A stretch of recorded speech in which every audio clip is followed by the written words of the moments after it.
we want zero casualty here in the province of Rizal sa pagpasok ng 2026. Wala ngayong bagong taon at walang pwedeng mag-break at magbakasyon. Walang bakasyon.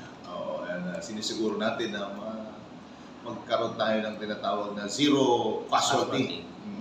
Lalo na sa paputok na pinagbabawal natin. At meron nga akong panawagan na talagang ipagdiwang natin ang bagong taon ng masaya at mapayapa.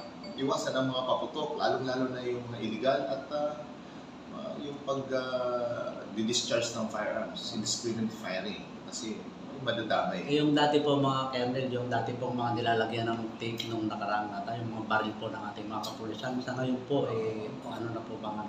Sa ngayon na magbababa ng direktiba tungkol dyan, but we can, we can do that on our level. Pwede nating ipa-seal ang kanilang mga barrels. Pero kahit ganun pa man, minsan talaga pag may makulit, kahit na yan, no? At saka sa pulis, mamalabo ang pulis, bibihira na sa pulis ang gumagawa ng gano'n. Because they know the consequence.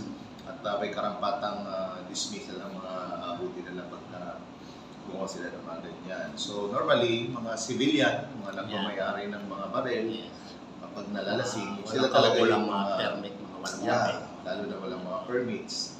At gusto nila sabayan yung putukan. Kaya gano'n na nangyayari. Hindi naman tayo mahuhuli kasi pumuputok naman yung sabay ang problema kapag may tinamaan, ligaw. So yun ang mga natin, iniiwasan. Sana hindi mangyari. We want zero casualty here in the province of Rizal sa pagpasok ng 2026. Yung mga kapulisan sa baba, sa police station, sila yung magbibigay ng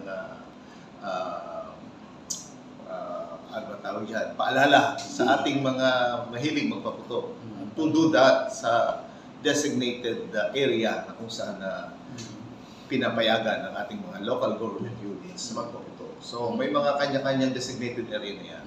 So ang may na dyan, yung mga chief of police at ang mga police natin sa baba na pwedeng magpaalala na kayo magpapaputok, dalhin nyo doon sa isang designated area. Sa ating mga kababayan dito sa lalawigan na i-celebrate tayo ng New Year ng ligtas at walang mga kapahamakan. Pwede naman natin ipagdiwang ang New Year na walang mga paputok na nakakasira ng pamilya minsan o kaya ng buhay.